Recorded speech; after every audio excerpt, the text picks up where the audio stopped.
नमस्कार दोस्तों, मेरा नाम है अतुल चेतन और हम लोग पढ़ रहे थे निर्देशांक ज्यामिति कोऑर्डिनेट ज्योमेट्री।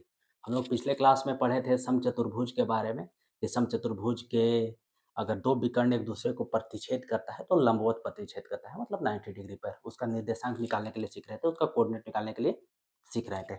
आज हम उससे आगे बढ़ते हैं और एक सवाल करते हैं, ध्यान से देखिएगा। समचतुर्भुज का सवाल तो हो गया था, आगे एक दूसरा तरह का सवाल करते हैं, बहुत ध्यान से देखिएगा बच्चों। सर्कल है, वृत्त है, वृत्त के केंद्र से अगर कोई जीवा पास करता है तो उसको व्यास कहते हैं। वृत्त में बहुत सारा जीवा खींचा जा सकता है, जैसे एक जीवा, दो जीवा, ऐसे बहुत सारा जीवा खींचा जा सकता है, लेकिन जो सबसे बड़ा जीवा होता है वो वृत्त का क्या होता है? व्यास होता है। मान के चलते हैं कि इस पॉइंट का निर्देशांक 3 और 4 दिया हुआ है। कितना दिया हुआ है? 3 और 4 दिया हुआ है। इस पॉइंट का निर्देशांक यहाँ पे 5 और 6 दिया हुआ है। हमको निकालना है इस पॉइंट का निर्देशांक, मतलब व्यास के दूसरे पॉइंट का निर्देशांक। जैसे इसको मान लेते हैं ए, यहाँ पर ओ, केंद्र को ओ मानते हैं, इसको बी, मतलब हमको बी पॉइंट का निर्देशांक निकालना है। किस पॉइंट का निर्देशांक निकालना है? बी पॉइंट का। किस पॉइंट का निर्देशांक दिया हुआ है? केंद्र का निर्देशांक दिया हुआ है और साथ में ए पॉइंट का निर्देशांक दिया हुआ है। अच्छा, एक चीज बताइए, ओ से बी तक, ओ से बी तक को हम क्या कहेंगे? त्रिज्या कहेंगे, कहेंगे ना, क्योंकि केंद्र से वृत्त के किसी भी पॉइंट को अगर आप मिलाइएगा तो त्रिज्या होता है। तो ओ से बी तक मिलाने वाले रेखाखंड को क्या कहेंगे? त्रिज्या कहेंगे। उसी तरह से ओ से ए को मिलाने वाले रेखाखंड को क्या कहेंगे? त्रिज्या कहेंगे। ओ से किसी भी पॉइंट को मिलाइएगा वो त्रिज्या होगा, और त्रिज्या हर जगह बराबर होता है। ठीक, तो मान लीजिए कि यहाँ से यहाँ तक त्रिज्या है। ठीक, त्रिज्या हर जगह बराबर होता है, तो अगर ये आर है तो ये भी कितना होगा? आर होगा। ठीक, मतलब जो वृत्त का व्यास होगा ये क्या होगा? आर प्लस आर, क्योंकि जो वृत्त का व्यास होता है वो केंद्र से होकर पास करता है, तो वृत्त का जो व्यास होगा वो त्रिज्या से दुगना होगा। अगर त्रिज्या आर है तो वृत्त का व्यास कितना होगा? R plus R, R plus R कितना होगा? 2r। तो ये वृत्त का व्यास हो गया, जिसको डी से सूचित करते हैं, ये 2r होता है, मतलब त्रिज्या का दुगुना होता है, आपको पता है अच्छे से। ठीक है, अब ध्यान से देखिएगा बच्चों, हमको ओ पॉइंट का निर्देशांक निकालना है। किस पॉइंट का निर्देशांक? Not O point, B point का निर्देशांक निकालना है। तो आपको पता है कि जो ओ पॉइंट होगा पूरा ए बी का मध्य बिंदु होगा। ओ जो पॉइंट होगा पूरा ए बी का मध्य बिंदु होगा, बीच में होगा ना, क्योंकि यहाँ से यहाँ तक का दूरी और यहाँ से यहाँ तक का दूरी बराबर है। मान के चलते हैं कि यहाँ से यहाँ तक का दूरी कुछ है 5, तो यहाँ से भी यहाँ तक का दूरी कितना होगा? 5। निकाल कर देखिएगा कि कितना आता है। ठीक है, मतलब यहाँ से यहाँ तक का दूरी हमेशा बराबर होगा। अभी बताएं, अगर r है तो ये भी कितना होगा? r। तो अगर r बटा r करिएगा तो ये कितना हो जाएगा? r से r एक बार में कैंसिल होगा, तो ये हो जाएगा 1:1। मतलब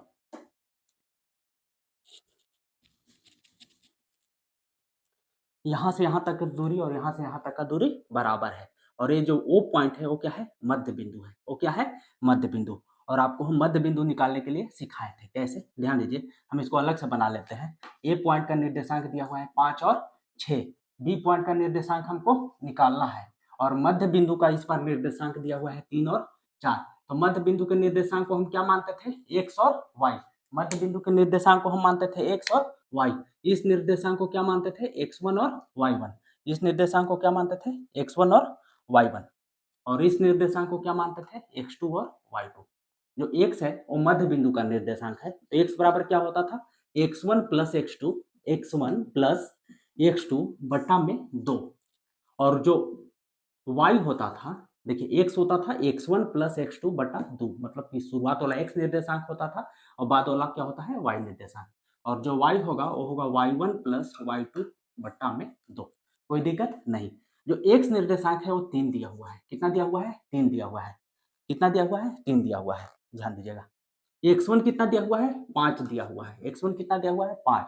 x2 और y2 हमको निकालना है, तो x2 की जगह x2 रखेंगे ना, ठीक है, बटा में 2। तिरछा तिरछे गुना कर सकते हैं, 3 दूनी के 6, एक में 5 प्लस x2 से गुना करिएगा तो 5 प्लस x2 ही आएगा। 6 माइनस 5 प्लस 5 इधर है, बराबर के इस तरफ आएगा तो माइनस 5 बराबर x2। तो x2 बराबर कितना आएगा? 1। उसी तरह से y बराबर क्या है? y1 प्लस y2 बटा 2, लेकिन y निर्देशांक दिया हुआ है 4 के बराबर। x निर्देशांक 3 के बराबर दिया हुआ था, y निर्देशांक 4 के बराबर दिया है, तो 4 बराबर कितना होगा? y1। y1 मतलब 6, y1 कितना है? 6। ठीक है, 6 प्लस y2, 6 प्लस y2 बटा में 2, तिरछा तिरछे गुना कर दीजिए। 6 प्लस y2 में 1 से गुना करिएगा तो 6 प्लस y2 होगा, 4 में 2 से गुना करिएगा 8 होगा, तो यहाँ से y2 बराबर कितना हो जाएगा 8, 6 उधर जाएगा तो माइनस में 8 माइनस 6, y2 कितना हो जाएगा 8 माइनस 6 2। मतलब x2 कितना आ गया 1 आ गया और y2 कितना आ गया 2 आ गया, और हमको यही निकालना था बी पॉइंट का निर्देशांक। इसको आप क्रॉस चेक भी कर सकते हैं। क्रॉस चेक कैसे करेंगे, ये जो पॉइंट था वो था ये ओ, ठीक है। बी पॉइंट का निर्देशांक अभी कितना आ गया 1 और 2। इसका मतलब यहाँ से यहाँ तक का दूरी और यहाँ से यहाँ तक का दूरी दोनों जोड़कर ये पूरा दूरी के बराबर होना चाहिए ना। ऐसे भी वृत्त का व्यास है तो त्रिज्या का दुगुना होगा। तो हम ए से बी पॉइंट का दूरी निकालते हैं बच्चों, ध्यान दीजिएगा। ए से बी पॉइंट तक का दूरी निकालते हैं। क्यों निकाल रहे हैं, हम कोशिश कर रहे हैं कि ए से बी तक का जो दूरी होगा वो यहाँ से यहाँ तक का दूरी और यहाँ से यहाँ तक की दूरी के योग के बराबर होगा, तभी ना ये मध्य बिंदु है। जैसे अगर पूरा 10 होगा तो यहाँ से यहाँ तक 5 है तो ये भी कितना होगा 5। अगर पूरा जितना भी दूरी होगा वो यहाँ का दूरी और यहाँ के दूरी के योग के बराबर होना चाहिए। अगर पूरा 10 है तो 5 और 5 जोड़कर कितना होता है 10। तो हम यहाँ से यहाँ तक का दूरी निकालने का प्रयास कर रहे हैं। ध्यान दीजिए, ये भी निकालेंगे तो ये भी कितना होगा 5 माइनस 1 का होल स्क्वायर। 5 माइनस 1 का होल स्क्वायर आता है ना, दूरी सूत्र यूज करने। अगर नहीं आता है तो आप पीछे वाला वीडियो में जाकर देखिए। 5 माइनस 1 का होल स्क्वायर प्लस 6 माइनस 2 का होल स्क्वायर। 5 माइनस 1 कितना होता है 4, 4 का होल स्क्वायर प्लस 6 माइनस 2 4, 4 का होल स्क्वायर, ठीक। 4 का होल स्क्वायर 16 प्लस 16, 16 प्लस 16 कितना होगा 32। 32 को क्या लिख सकते हैं 2 गुने 2 गुना 2 गुना 2 गुना 2, 2 दूनी 4 दूनी 8 दूनी 16 दूनी 32। ये 2 गुने 2 जोड़ा है बाहर आ जाएगा, ये 2 गुने 2 जोड़ा है बाहर आ जाएगा, लेकिन ये 2 जोड़ा में नहीं है इसलिए 2 बाहर नहीं आएगा। तो 2 दूनी के 4 ये बाहर आ गया, 4 रूट 2 हो गया। ए से बी तक का दूरी 4 रूट 2 हुआ। अब हम ए से ओ तक का दूरी निकालते हैं। ए से ओ तक का दूरी निकालिएगा तो कितना होगा 5 माइनस 3, 5 माइनस 3 का होल स्क्वायर प्लस 6 माइनस 4 का होल स्क्वायर। 5 माइनस 3 कितना होता है 2, 2 का होल स्क्वायर प्लस 6 माइनस 4 2 का होल स्क्वायर। 2 का होल स्क्वायर 4 होता है, फिर 2 का होल स्क्वायर 4 होता है। 4 4 कितना होता है 8। 8 को क्या लिख सकते हैं 2 गुना 2 गुना 2, 2 गुना 2 जोड़ा में है, 1 2 बाहर आ जाएगा, कितना हो जाएगा 2 रूट 2। मतलब ए से ओ तक का दूरी कितना हो गया 2 रूट 2। अब हम ओ से बी तक का दूरी निकालते हैं। ओ से बी तक का दूरी कितना होगा 3 माइनस 1 का होल स्क्वायर, 3 माइनस 1 का होल स्क्वायर प्लस 4 माइनस 2 का होल स्क्वायर, 4 माइनस 2 का होल स्क्वायर। 3 माइनस 1 कितना होता है 2, 2 का होल स्क्वायर प्लस 2 का होल स्क्वायर। ये सेम उतना ही आ गया, 2 का स्क्वायर 4 होता है प्लस फिर से 2 का स्क्वायर 4 होता है, 4 4 8, और 8 को कितना लिखते हैं 2 रूट 2। मतलब ए से बी तक का दूरी कितना आया 4 रूट 2। ए से बी तक का दूरी कितना आया 4 रूट 2। ए से ओ तक का दूरी कितना आया 2 रूट 2। ए से ओ तक का दूरी कितना आया 2 रूट 2, और ओ से बी तक का दूरी भी कितना आया 2 रूट 2, और ए से बी तक का दूरी कितना आया 4 रूट 2। इसका जो ये जो 4 रूट 2 होगा ए से ओ तक की दूरी और ओ से बी तक की दूरी के योग के बराबर होगा। 2 रूट 2 प्लस 2 रूट 2, तो 4 रूट 2 किसने के बराबर हो गया 4 रूट 2 के बराबर। तो ये साबित भी हो गया। मतलब सवाल इस तरह का बार बार रिपीट होता है। आपको क्या करेगा कि मध्य बिंदु का निर्देशांक दे देगा और एक और पॉइंट का निर्देशांक दे देगा, और आपसे अगला पॉइंट का निर्देशांक पूछेगा। जैसे कि इसमें वृत्त दिया हुआ है, वृत्त का एक केंद्र है वो, और ए पॉइंट का निर्देशांक दे दिया, और इसमें क्या पूछा था बी पॉइंट का निर्देशांक पूछा था। होप आपको ये अच्छे से समझ में आया होगा। हम इसके आगे बढ़ते हैं। आप इसको उतारना है उतार सकते हैं। ठीक है बच्चों, हम आगे बढ़ते हैं।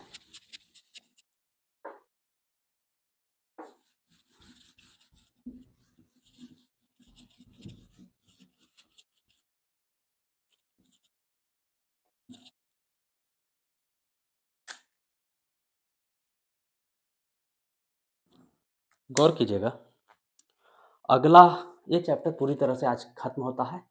इसके बाद जो नेक्स्ट चैप्टर स्टार्ट है वो है त्रिभुज का क्षेत्रफल।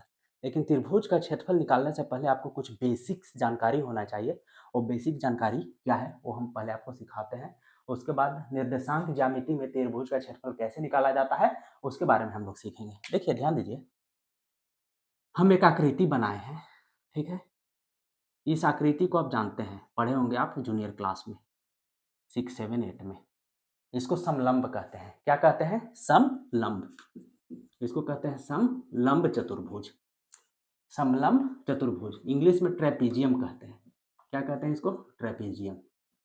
समलंब चतुर्भुज। समलंब चतुर्भुज में क्या होता है कि ये भुजा मतलब ए साइड के पैरेलल होता है, दो भुजा पैरेलल होता है, दो साइड पैरेलल होता है मतलब समांतर होता है। ए भुजा समांतर है इसमें, लेकिन ए भुजा समांतर नहीं ना है। क्यों? क्योंकि आगे आप बढ़ाइएगा तो मिल जाएगा, और आपको पता है कि समांतर भुजा का जो प्रॉपर्टीज होता है, गुण होता है, कभी भी दो समांतर भुजा कभी एक दूसरे पर नहीं मिलते हैं। तो ए भुजा मिल जाएगा, लेकिन ए भुजा कभी मिलेगा? इसको आप बढ़ाते जाइए, इसको बढ़ाते जाइए, दोनों कभी नहीं मिलेगा। ठीक है, ए भुजा समांतर है। आप ऐसे भी सोचिए, देखिए ये दो समांतर भुजा है ना, उसको एक तिर्यक लाइन काट रहा है। देखिए ऐसे ऐसे ऐसे एक तिर्यक रेखा इसको प्रतिच्छेद कर रहा है ना, तो एक कोण और एक कोण का योग 180 डिग्री होता है। तो समलंब ए वाला कोण और ए वाला कोण 180 डिग्री होता है। उसी तरह से समलंब ए वाला कोण और ए वाला कोण भी 180 डिग्री होता है, क्योंकि दो समांतर भुजा हो जाएगा, दो समांतर रेखा होगा, उसको एक तिर्यक रेखा काटेगा, और एक ही तरफ के अंतः कोणों का योग 180 डिग्री होता है। ये आपको अच्छे से पता है। ध्यान दीजिएगा, हमारा उद्देश्य क्या है, हम यहाँ पे समलंब चतुर्भुज बनाए क्यों है? हमारा उद्देश्य है समलंब चतुर्भुज का क्षेत्रफल निकालना। क्या निकालना है बच्चों? समलंब चतुर्भुज का क्षेत्रफल निकालना। तो अच्छा, हम इस समलंब चतुर्भुज का क्षेत्रफल कैसे निकालेंगे? हम मान लेते हैं जो दो पैरेलल साइड है, जो दो समांतर भुजा है, एक को हम ए मान लेते हैं और दूसरे को हम पूरा को हम बी मान लेते हैं। इसका लंबाई क्या है? बी। क्या करते हैं कि यहाँ से एक लंब डालते हैं, देखिएगा यहाँ से लंब डालते हैं हम इस पे, और यहाँ से भी एक लंब डालते हैं इस पे। ठीक है ना? आप सीधा स्केल लेकर खींचेगा तो सीधा खींचाएगा। ठीक है, इसका हम नाम रख देते हैं ए बी सी डी, और हमको निकालना क्या है? समलंब ए बी सी डी का क्षेत्रफल। इसका भी हम कुछ नाम दे देते हैं, मान लेते हैं कि इसका नाम हम दे दिए एफ, इसका नाम हम दे दिए जी।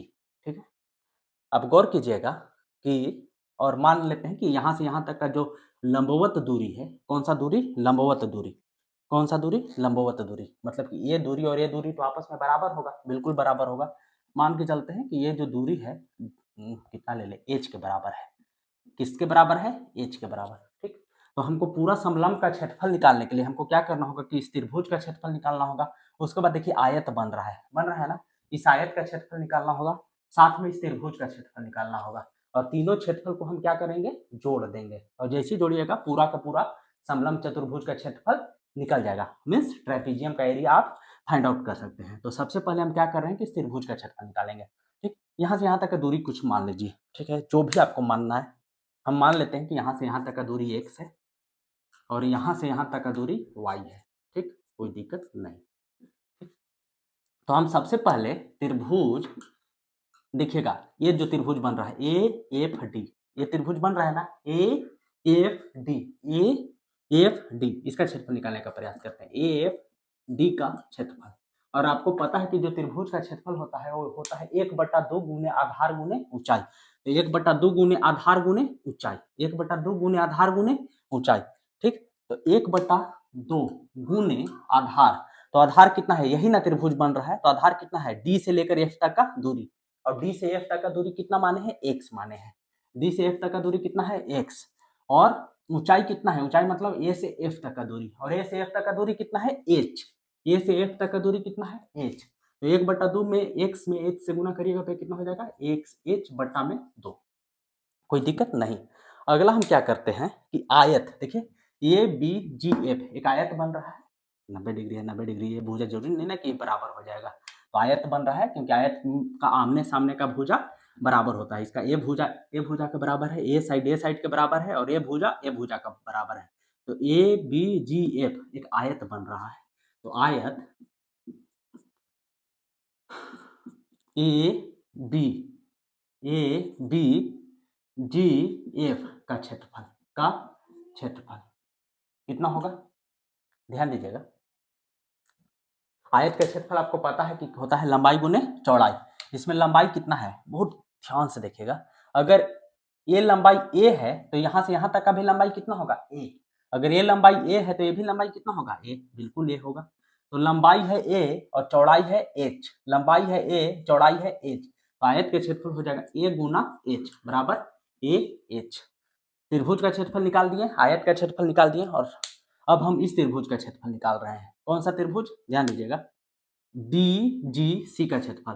ठीक, त्रिभुज बी जी सी का क्षेत्रफल, बी जी सी का क्षेत्रफल निकालिएगा तो कितना होगा 1/2 गुना आधार, आधार कितना है इसमें y है, आधार कितना है 1/2 गुने आधार गुने ऊंचाई, 1/2 गुने आधार गुने ऊंचाई त्रिभुज का क्षेत्रफल होता है। तो इस त्रिभुज का क्षेत्रफल कितना होगा 1/2 गुने आधार कितना है y गुने ये जो ऊंचाई है h के बराबर होगा। अगर ये h है तो ये भी कितना है h, क्योंकि दोनों बराबर है, ये दोनों बराबर है ना, ठीक। तो 1/2 गुने y गुने h, तो ये हो जाएगा hy/2। तो पूरा जो समलंब चतुर्भुज का क्षेत्रफल है, पूरा समलंब का क्षेत्रफल हम इधर लिख देते हैं, समलंब ए बी सी डी का क्षेत्रफल कितना होगा, उसके लिए आपको क्या करना होगा कि त्रिभुज ए एफ डी का क्षेत्रफल ये वाला प्लस आयत ए बी जी एफ का क्षेत्रफल ए क्षेत्रफल प्लस ये वाला त्रिभुज बी जी सी का क्षेत्रफल, ये तीनों क्षेत्रफल को जोड़ना होगा। तो कौन कौन क्षेत्रफल जोड़ना होगा, त्रिभुज A B A F D का क्षेत्रफल, ए एफ डी का क्षेत्रफल कितना है एक्स एच बटा में 2 है, प्लस आयत ए बी जी एफ का क्षेत्रफल, इसका भी क्षेत्रफल जोड़ना होगा, कितना है एच है, कितना है एच है, प्लस त्रिभुज बीजीसी का क्षेत्रफल, त्रिभुज बीजीसी का क्षेत्रफल कितना है एच वाई बटा में 2 है, कोई दिक्कत नहीं।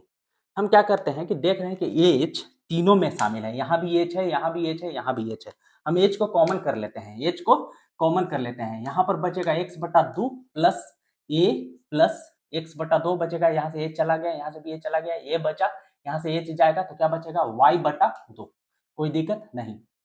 एक के बट्टा में कुछ नहीं है, एक ले लेते हैं, तो एच 2 1 और 2 का लघुत्तम कितना होगा 2 होगा, बिल्कुल होगा, ठीक। कितना होगा 2, 2 एकम 2 एक बार में, एक में x से गुना करिएगा तो x होगा, 1 दूनी के 2, 2 में a से गुना करिएगा 2a होगा, प्लस 2 में 2 एकम 2 एक बार में, 1 का y से गुना करिएगा y होगा, कोई दिक्कत नहीं।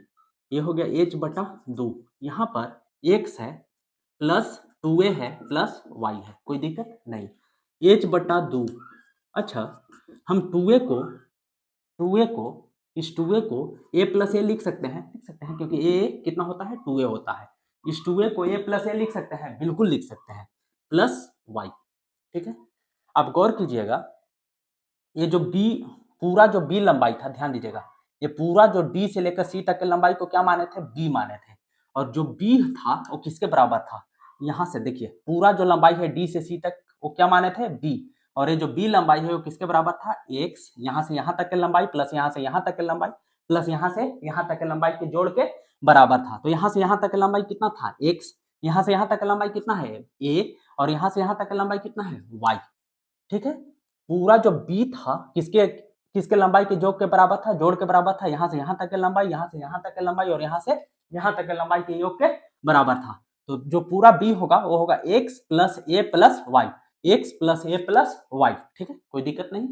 हम क्या करते हैं, ध्यान दीजिएगा, x plus a plus Y के जगह b रख देते हैं, यहाँ पर x plus a plus Y की जगह हम b रख देते हैं, नहीं तो थोड़ा सीधा करके लिख दीजिए h/2, एक जगह हम ले आते हैं x plus a plus Y, और इस a को इधर जोड़ देते हैं, कोई दिक्कत नहीं, और x plus a plus Y की जगह हम क्या लिख देते हैं b लिख देते हैं, तो h/2 गुने b, x plus a plus Y की जगह क्या लिख दिए b, और प्लस a, इसको सीधा करके लिख देते हैं h/2 गुने a प्लस b, थोड़ा सा और सीधा कर देते हैं, बराबर 1/2 गुने, सब गुना में है ना, तो h इधर गुना करे या इधर गुना करे, बात देखिए ना, 1/2 गुने a प्लस बी गुने h।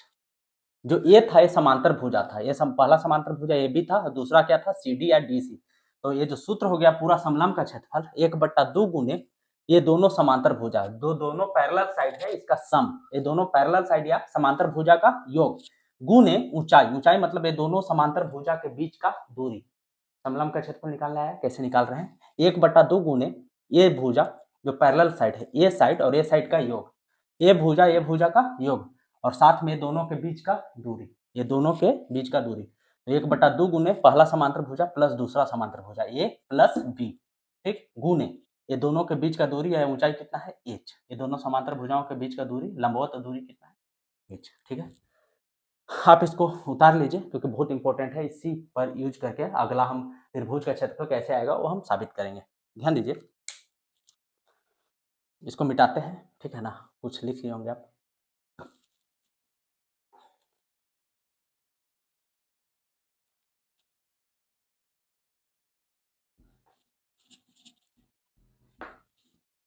ध्यान दीजिए।